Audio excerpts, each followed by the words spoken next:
गहरी भक्ति का आनंद अद्भुत होता है। उसके आगे संसार के सभी आनंद फीके पड़ जाते हैं।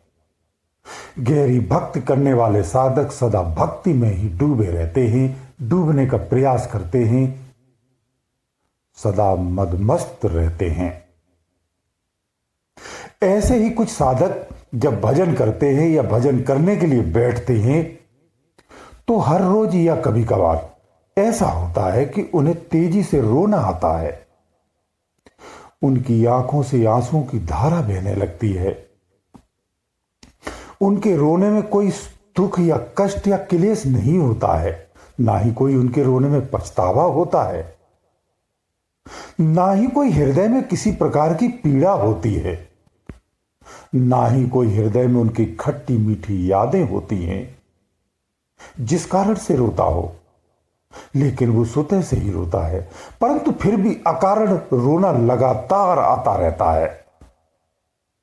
साधक खुद उसको रोकने का भी प्रयास करता है, लेकिन वो विफल रहता है। ये उसके कंट्रोल के बाहर होता है।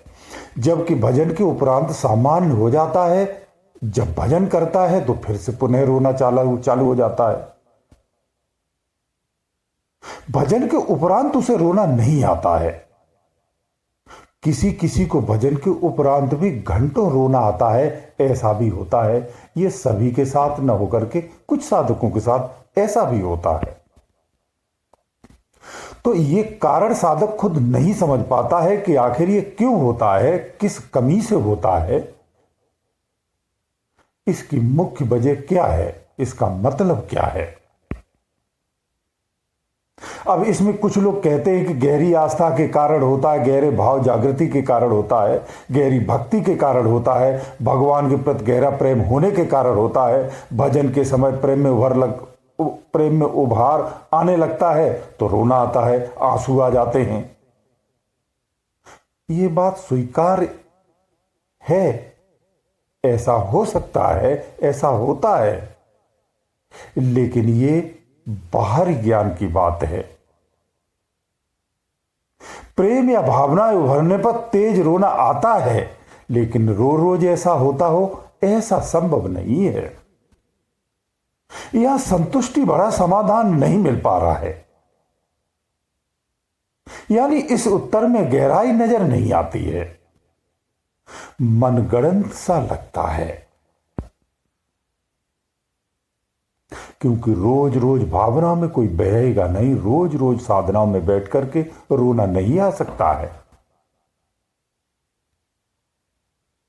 कुछ साधकों को हर रोज भजन के दौरान ऐसा होता है, जिस कारण भजन भी ठीक से नहीं कर पाते हैं, गहरी साधनाएं नहीं कर पाते हैं। उनकी ये समस्या वो ही समझते हैं, कहने वाले तो अपनी बात कहकर आगे बढ़ जाते हैं। तो ऐसा क्या कारण है, इसकी मुख्य वजह क्या हो सकती है, यह जानने योग्य हो जाता है। तो ऐसा है, सबसे पहला वाक्य तो मैं ये कहूंगा कि ऐसे साधकों का जो स्वभाव होता है वो कैसा होता है, कोमल होता है, अच्छा होता है, अंदर से सरल होता है। उनका अंतःकरण स्वच्छ होते हैं, मलिनता का अभाव होता है, जिस कारण निस्वार्थ और ध्यान मग्न अधिक होते हैं। दूसरा, जो साधक तुरीयावस्था में पहुंचते हैं वे ये सब भली भांति जान पाते हैं, ये बहुत बड़ी बात है। जो तुरीयावस्था में नहीं होते वास्तव में इस अवस्था को वो नहीं जान पाते हैं। वो इस बात को जान जाते हैं कि रुदन भक्ति क्या होती है और इस भक्ति का परिणाम वास्तविक क्या है। इसके अलावा सब कहा सुना सा लगता है। आइए आज ऐसे समझते हैं इसको। देखिए, मन के 4 आयाम होते हैं, जिसमें एक से सोचता है, विचारता है, दूसरे से निहारता है, वास्तविक रूप को स्वीकार करता है, तीसरे आयाम से नई नई चीजों को खोजता है, खोजने का प्रयास करता है, खोज में लगा रहता है, नित नयापन उत्पन्न करना चाहता है, उत्पन्न करने का प्रयास करता है, स्थिर ना रहना, इधर उधर चलायमान रहना, नित क्षण गतिमान रहना, अलग अलग स्थानों पर भ्रमण करता रहता है, भटकता रहता है, हर क्षण नई ऊर्जा का ग्रहण करना, उसी प्रयास में व्यस्त रहना, सदा व्यस्त रहना। इसका चौथा आयाम, चौथी जो अवस्था होती, सभी जो प्राप्त सामग्रियां हैं उन सामग्रियों के विषयों का संग्रह करना, सुरक्षित रखना, अंतर में सेव करके रखना। यहां समस्त प्रकार की, कहते हैं ना, जहन में बसा के रखा है। यहां समस्त प्रकार की सामग्री भरी हुई होती है, जिसमें दुख सुख आनंद प्रेम नफरत सब प्रकार की सब चीजें होती हैं। असीम भंडार होता है। भावनाओं का गहरा सागर शांत मुद्रा में भरा रहता है। नित्य जीवनचर्या में घटित होने वाली घटनाओं के कारण अंतर में जो तरंग एक करंट की भांत उत्पन्न होती है और क्षणिक होती है, बहुत तेजी से उठती है। ये यथार्थ, अगर आप अंदर की स्थिति में जाएंगे तो यथार्थ देखेंगे, ये सदृश्य दिखता है। ये विवेकपूर्ण स्थिति में जब आप आ जाते हो तो बिल्कुल सदृश्य होता है। ये जानने योग्य चीजें हैं जो आसानी से अंतर में जानी जा सकती हैं। तो ये क्षणिक में तेजी से उठती और मरती रहती है। ये तरंग के रूप में हर क्षण नित्य क्षण होता रहता है, जो नित्य क्षण नए पुराने विचारों को उत्पन्न करती रहती है। इसी प्रकार से मनुष्य का जीवन विचारों में जीते हुए चलता रहता है। वो विचारों में ही हर क्षण रहता है। यानी अंदर में जैसी तरंग वैसा विचार जागृत होता है। आप जिस स्थान पर पहुंचते ही, जिस दिशा में जाते हैं, उस दिशा में वहीं का विचार उत्पन्न हो जाता है। वही विचार कार्य प्रेरणा बनता है और आप कार्य करने लगते हैं। ऐसा सभी के साथ होता है। सभी के साथ अंतर क्रिया नित्य क्षण होती रहती है।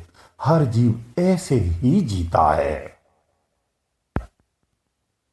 जब ये चित्त रूपी अंतर मन का कैमरा जो होता है आपका, संसार को देखता है, संसार को निहारता है, संसार की तरफ होता है, तो संसार की तरंग उत्पन्न होती है और संसार के बारे में सोचता है, संसार की उपलब्धियां प्राप्त करने का प्रयास करता है।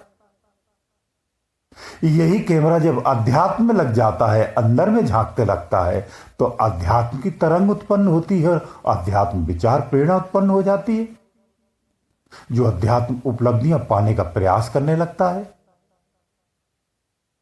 इसलिए जैसा देखोगे वैसे ही विचार उत्पन्न होते ही, वैसा ही आप सोचेंगे और फिर वैसा ही अंत में करेंगे भी।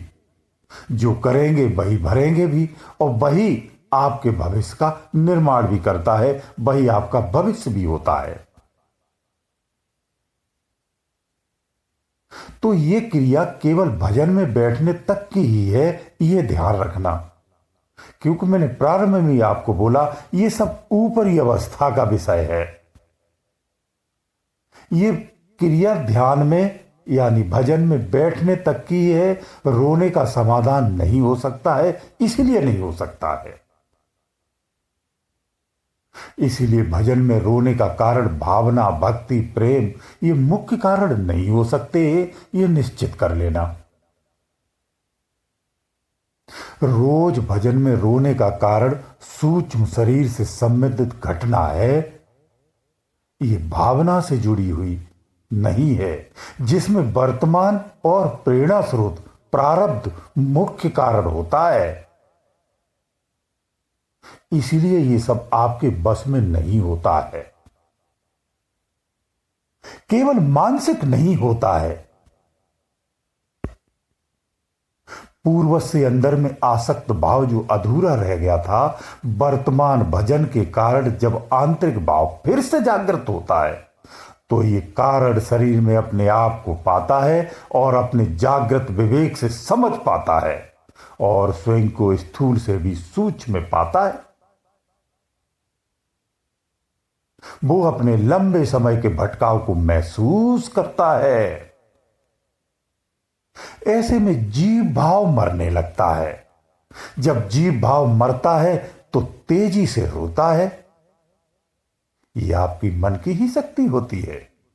जब यह पूरी तरह से मर जाता है फिर रोना नहीं आता है। फिर रोने की स्थिति आपकी हमेशा हमेशा के लिए समाप्त हो जाती है।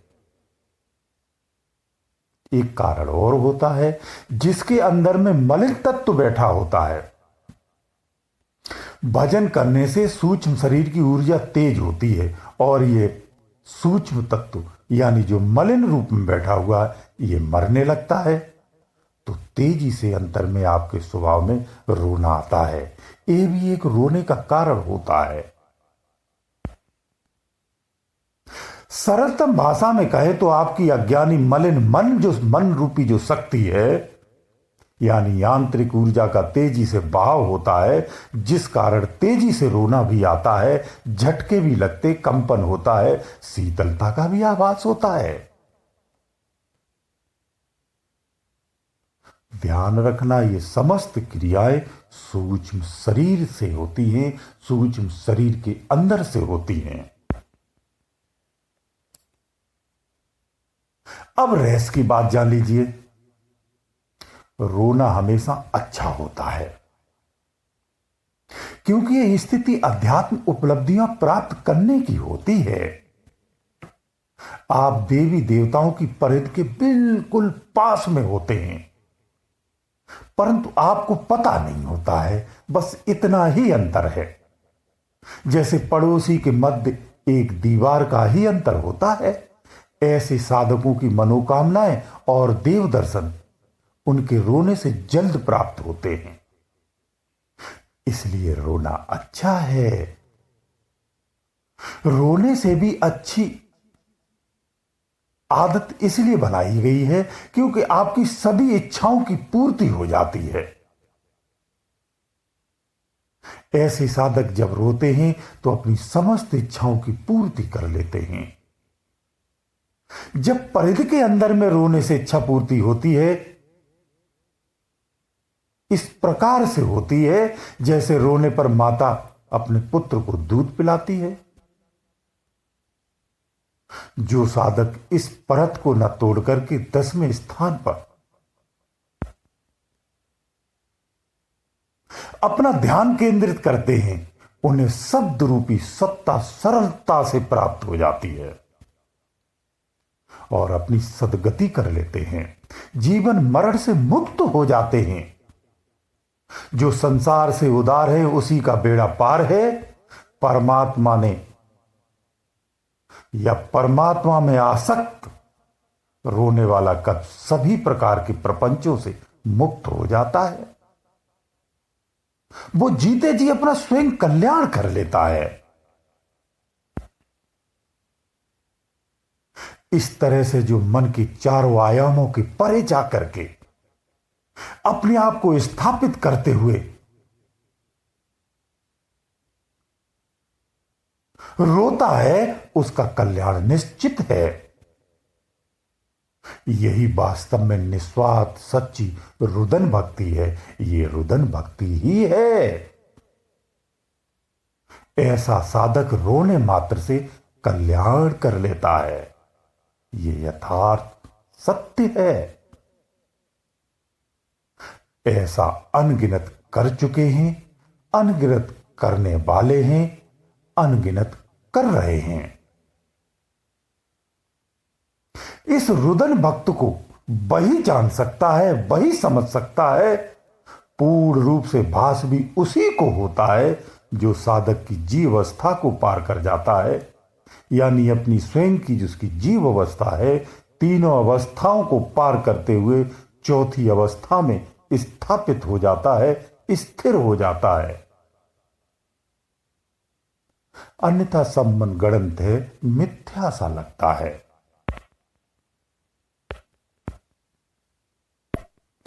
गुरुदेव दयालु।